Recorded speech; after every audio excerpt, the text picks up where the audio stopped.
ગોંડલની અંદર મારા ખ્યાલથી હું જે રીતે 30 વર્ષથી મારા જાહેર જીવનમાં પડેલો છું, મારા જાહેર જીવનની અંદર ગોંડલમાં ક્યારે મેં અશાંતિ જોઈ નથી.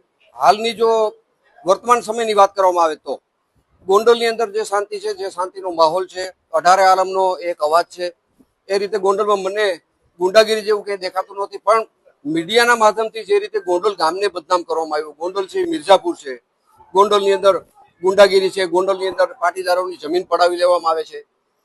એક પણ પાટીદારની જમીન જો મેં કે મારા પરિવારે પડાવી લીધી હોય, મેં કે મારા પરિવારે, તો આ તમારી સામે બેસીને ઊભો થાવ ત્યારે મારું જાહેર જીવન છોડી દેવાની મારી તૈયારી છે. જેવી રીતે ખોટા આક્ષેપ કર્યા એનાથી જનતાની અંદર આક્રોશ વધ્યો છે. ખોટી જ વાત, ગોંડલને બદનામ કરવાની વાત, ગોંડલ મિર્ઝાપુર છે, ગોંડલની અંદર કોઈ દીકરી દેતું નથી, આ હદ સુધીના નિવેદન મીડિયાના માધ્યમથી આ બધા મિત્રોએ પેલા બેને જીગીસા બેને આપેલા છે કે ગોંડલની અંદર કોઈ દીકરી દેતું નથી. આ બધું ષડયંત્ર હું એમ માનું છું કોંગ્રેસ પ્રેરિત હતું. આ રેલી દરમિયાન મને જાણવા મળ્યું કે ગોંડલમાં કોઈ દિનેશભાઈ પાથર છે, એને અમારા બેનર જે લાગેલા હતા એ બેનરને તોડવાની કોશિશ કરી, અમુક બેનરો એને તોડ્યા. આનાથી જનાક્રોશ વધ્યો અને ગોંડલની સ્વયં બહારથી આવેલા હતા એને જાકારો આપવા માટે તમામ જનતા, તમામ સમાજ, ખાસ કરીને લેવા પટેલ સમાજ મોખરે રહ્યો છે કે અમારા ગામની અંદર શાંતિ છે, અમારી શાંતિ હણવા માટે કોઈ પ્રયત્ન કરે નહીં. અને આ તમને ગોંડલની જનતાનો જવાબ છે અને ગોંડલની જનતાનો આક્રોશ છે.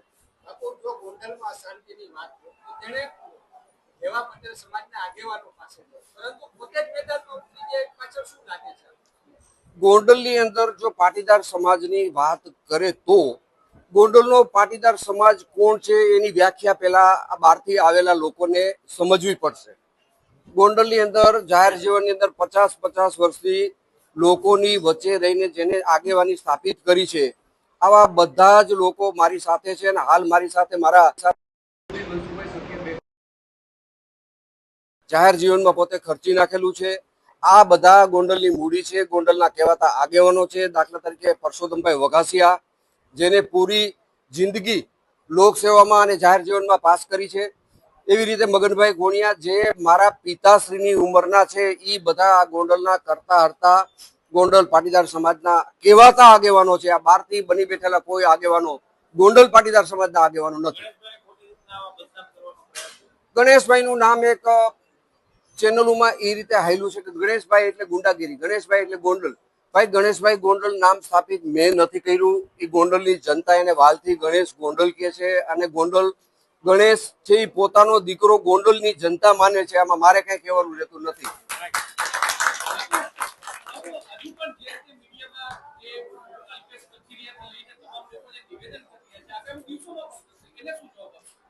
એનો જવાબ હું એમ માનું છું મિત્ર કે જે રીતે ગોંડલની જનતાએ જવાબ આપી દીધો છે, આનાથી મોટો મારો અવાજ નથી. ગોંડલની જનતાનો અવાજ છે મારા માટે સર્વોપરી છે.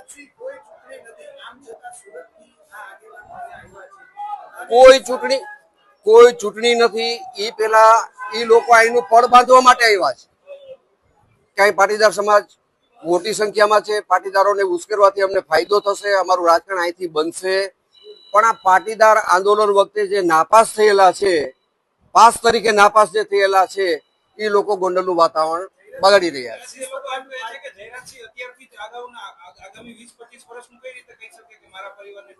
મેં કોઈ એવું સ્ટેટમેન્ટ નથી આપ્યું કે મારા પરિવારની ટિકિટ તો ભારતીય જનતા પાર્ટી નક્કી કરશે.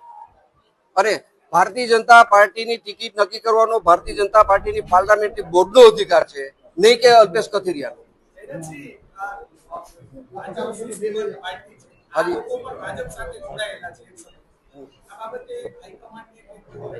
હું જરૂર હાઈકમાન્ડને ફરિયાદ કરીશ કે ગોંડલની અંદર ભાજપનો કેસ પહેરેલો છે, ભાજપની અંદર જોડાયેલા છે અને ગોંડલની અંદર પાર્ટીનું વાતાવરણ બગાડે છે. હું ફરિયાદ પાર્ટીની અંદર કરવાનો છું.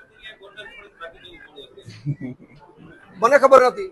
એ તો પ્રજાનો આક્રોશ હતો, ભાગી જવું પડે. પ્રજાથી મોટું લોકશાહીની અંદર કોઈ છે નહીં. હું બધાને મારી એક વિનંતી છે કે તમે ગોંડલને જે રીતે ટાર્ગેટ બનાવ્યો છે, પછી બેન શ્રી જીગીસાબેન હોય, અલ્પેશ હોય, એની આરે જોડાયેલા એની ટીમના તમામ સભ્યો, તમે કોઈ અણવર બનવાની કોશિશ ન કરો. તમે આજે નહીં તો કાલે ગોંડલની અંદર ચૂંટણી આવવાની છે, એમાં તમે વરરાજા બનીને આવી જાઓ અને ગોંડલ જનતા તમને જવાબ દેશે. વિશેષ મારે એવું કેવું છે કે વિધાનસભાની ચૂંટણીને હજી સીતાવીની સાલ બાકી છે, હજી ઘણો સમય બાકી છે. પણ આવતા દિવસોની વાત કરું તો નગરપાલિકાની ચૂંટણી 10 મહિનાની અંદર આવવાની છે, તાલુકા પંચાયતની ચૂંટણી 10 મહિનામાં આવવાની છે, જિલ્લા પંચાયતની ચૂંટણી 10 મહિનામાં આવવાની છે, માર્કેટ યાર્ડની ચૂંટણી 10 મહિનાની અંદર આવવાની છે. 4 મોટી સંસ્થા ગોંડલની જે છે એની ચૂંટણી આવવાની છે. આમાં તમે મેદાને ઉતરો, મારી તમને વિનંતી છે. તમે અણવર નહીં બનો, તમે વરરાજા બનીને આવો, ગોંડલની જનતા તમને જવાબ આપશે.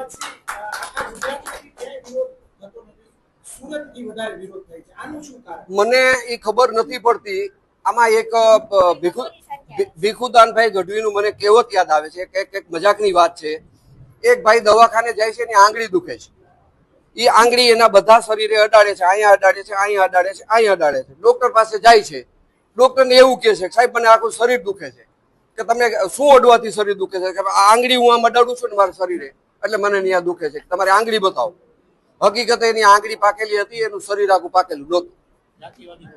આ બધા જાતિવાદી લોકો છે. જ્ઞાતિ જાતિ ભડકાવીને અહીંયા પોતાનું રાજકીય એક સ્ટેન્ડ બનાવવું છે, એના માટેના એના પ્રયત્નો નિષ્ફળ બન્યા છે. ગોંડલની જનતાએ જાકારો બિલકુલ આપ્યો છે. મેં તો સવારથી મારું ઘર છોડ્યું નથી, પણ મને જનતાનો આક્રોશ મારા ઘરે બેઠા બેઠા જોવા મળ્યો છે.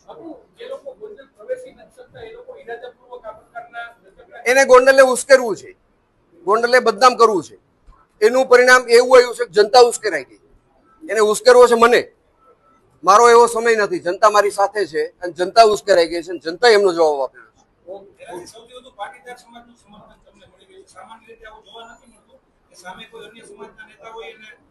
મારી હારે જ મારા મુરબ્બી, મારી હારથી જ જે લોકશાહીની અંદર જોડાયેલા છે મનસુખભાઈ સખિયા આ વિશે વાત કરશે.